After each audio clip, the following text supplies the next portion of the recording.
বিরিয়ানি বানানোর আগের পার্টে তো দেখালাম যে কতটা কি করতে পেরেছি, পুরো ভিডিওটা দিতে পারিনি তখন ওই মুহূর্তে, কারণ ভিডিওটা অনেকটাই লম্বা ছিল বলে। আজকের বিরিয়ানিতে কিন্তু আমরা কোনো রকমের ফুড কালার ব্যবহার করব না, সেটা যে কালারই হোক না কেন।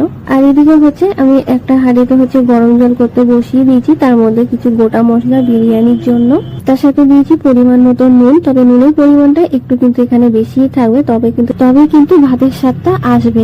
তারপর দিয়েছি হচ্ছে বেটে রাখা আদা রসুনের পেস্ট, কিছুটা রেখে দিয়েছিলাম এই ভাতের মধ্যে দেবো বলে, আর কিছুটা হচ্ছে সাদা তেল। জলটা ফোটার পরেই কিন্তু তারপর চালটা দিতে হবে। আর এদিকে হচ্ছে ততক্ষণে এই আলু আর মাংসটা সেদ্ধ হয়ে গেছে, এটা হচ্ছে তুলে নেবো। আর এদিকে হচ্ছে ততক্ষণে ভাতটাও আমাদের হয়ে গেছে রেডি। এখানে তো আমি একটা প্লেটের মধ্যে আলু আর মাংসটা তুলে রেখেছি, আর এটা হচ্ছে না সেই মাংসের জুসটা, যেটা হচ্ছে আমি ছেঁকে রেখেছি, আর যে মশলাগুলো ছিল সেগুলো হচ্ছে ফেলে দিয়েছি। আর এখানে বাটিতে হচ্ছে কিছুটা আমি দুধ নিয়ে নিয়েছি, লিকুইড দুধ। আর এখানে হচ্ছে 1 চামচ হচ্ছে গোলাপ জল, কেওড়া জল 5 থেকে 6 ফোঁটা দিয়ে দেবো। এখানে হচ্ছে মিঠা আতর, আর তার সাথে হচ্ছে বেটে রাখা সেই বিরিয়ানি মশলাটা। এখানে হচ্ছে আমি সবকিছু মোটামুটি রেডি করে নিয়েছি। আর এখানে হচ্ছে একটা বাটি নিয়েছি, যার মধ্যে হচ্ছে বিরিয়ানিটা সাজানোর পালা। বাটির মধ্যে তো আলু আর মাংসটা হচ্ছে নিয়ে নিলাম। আর এখানে হচ্ছে খোয়া ক্ষীর নিয়েছি আমি 100 গ্রাম মতন, যেটা হচ্ছে এই আলু আর মাংসের ওপর একটু দিয়ে দেবো হচ্ছে ভিজে রাখা বিরিয়ানি মশলা, যেটা হচ্ছে আমার ঘরে তৈরি করা।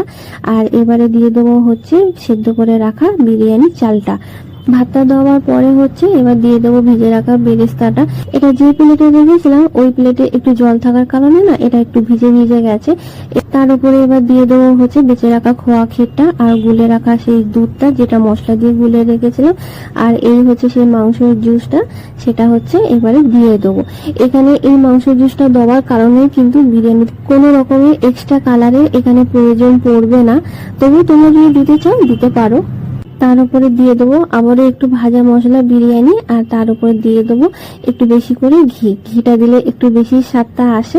আর তার উপরে হচ্ছে ফয়েল পেপার দিয়ে হচ্ছে আধা ঘন্টা থেকে 40 থেকে 45 মিনিট তোমরা একটু রেস্টে দিতে পারো, একদম গ্যাস আস্তে করে। বিরিয়ানিটা দেখে বুঝতেই পারছো যে বিরিয়ানিটা কত সুন্দর হয়েছে, আর একদম ঝরঝরে, কিন্তু কোনো রকমের ভাত না ভেঙে গেছে না গায়ে লেগে গেছে, একদম ঝরঝরে বিরিয়ানি। আর কালারটা দেখে বুঝতেই পারছো যে এখানে কোনো রকমের কালার কিন্তু ব্যবহার করা হয়নি। আর বিরিয়ানি তো প্লেটে নিয়ে নিয়েছি, আর তার সাথে নিয়ে নিলাম একটা সেদ্ধ করা ডিম। চিকেন বিরিয়ানিতে দোকানে তো একটা করে ডিম দেয়, তো আমি হচ্ছে এটা আলাদা করে সেদ্ধ করি।